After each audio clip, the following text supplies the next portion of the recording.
Peddi cinema అనేది రామ్ చరణ్ కెరియర్లో ఒక గోల్డెన్ మూవీ, ఒక బెస్ట్ మూవీ. నటన పరంగా, కమర్షియల్ పరంగా ఏ రకంగా చూసినా ఒక బెస్ట్ మూవీ. రామ్ చరణ్ కెరియర్లో చాలా బెస్ట్ మూవీస్ ఉన్నాయి. మగధీర ఉంది, రంగస్థలం ఉంది, త్రిపురారు ఉంది. ఇవన్నీ ఉన్నమాట వాస్తవమే. అది కమర్షియల్గా హిట్ అయిన సినిమాలు, పైగా నటన పరంగా రామ్ చరణ్ ఏంటో చూపించిన సినిమాలు. ఇప్పుడు పెద్ద సినిమా అంతకంటే ఎక్కువ నటన పరంగా అయితే రామ్ చరణ్ అద్భుతంగా నటించాడు అనేది ఆయన అభిమానులే కాదు, సినిమా చూసిన ప్రతి ఒక్కరు చెప్పుకుంటున్నమాట. చాలా బాగా అద్భుతంగా నటించాడు. పైగా కమర్షియల్గా కూడా బిగ్గెస్ట్ హిట్. ఇప్పుడు కమర్షియల్గా ఒక 2 రోజుల కలెక్షన్స్ని ఆ సినిమా టీం అఫీషియల్గా ప్రకటించింది. గురువారం, శుక్రవారం కలిపి ఆ సినిమాకి 181 కోట్ల రూపాయలు గ్రాస్ వసూలైనట్టుగా ఆ సినిమా టీం ప్రకటించింది. 181 కోట్లకు పైగా గ్రాస్ అంటే మేబీ 120 కోట్ల రూపాయలు నెట్ అయి ఉంటుంది. ఒక 120 కోట్ల రూపాయలు నెట్. ఆ సినిమాకైన ఖర్చు ఒక 350 కోట్ల వరకు అయిందంటున్నారు. ఇప్పుడు ఒక 2 రోజుల్లోనే 120 కోట్లు అంటే ఇప్పుడు శనివారం, ఆదివారం ఇంకొక 120 కోట్ల వరకు నెట్ వసూలు అయ్యే అవకాశం ఉంటుంది. అప్పుడు 240 కోట్ల వరకు అవుతుంది.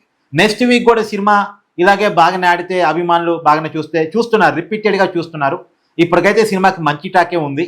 రెండోది, పెద్ద కాంపిటీషన్ కూడా ఈ సినిమాకి ఇప్పుడు ఏమీ లేదు. పైగా రామ్ చరణ్ నటన అందరినీ ఆకట్టుకుంటుంది కాబట్టి నెక్స్ట్ వీక్ కూడా ఈ సినిమా ఇలాగే ఆడితే మాత్రం ఖచ్చితంగా ఒక 600 కోట్ల వరకు నెట్ వసూలు చేసే అవకాశం ఉంటుంది. ఈ మాదిరి కనుక వెళితే 600 కోట్ల వరకు నెట్ వసూలు చేసే అవకాశం ఉంటుంది. మళ్ళీ గ్రాస్ కాదు. గ్రాస్ ఒక 1000 కోట్ల రూపాయల వరకు వాళ్ళ సినిమా టీం అంచనా వేస్తుంది అనుకుంటున్నారు. ఎందుకంటే కేవలం ఇది ఆడియన్స్ కలెక్షన్స్, ఇవి కాక శాటిలైట్ రైట్స్ ఉంటాయి, ఓటీటీ రైట్స్ ఉంటాయి, రకరకాల మార్గాల్లో మనీ వస్తుంటుంది. కాబట్టి ఓకే, ఆ సినిమా కమర్షియల్గా బిగ్గెస్ట్ హిట్, ఇబ్బంది లేదు. ముందుగా భయపడ్డారు. ఇప్పుడు ఎందుకంటే సినిమాలు, పెద్ద సినిమాలు ఆడే పరిస్థితులు కావు.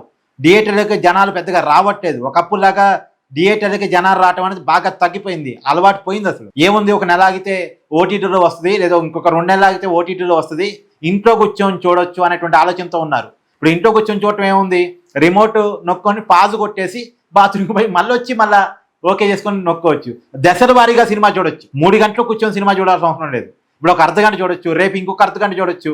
సో సీరియల్ లాగా సినిమాని చూడొచ్చు. సో ఆ వెసులుబాటు ఓటీటీలో ఉంటుంది కాబట్టి కుటుంబం మొత్తం చూడొచ్చు. ఇప్పుడు సినిమా థియేటర్కి వెళ్తే ఎవరి టికెట్ వాళ్ళు కొనుక్కోవాలి.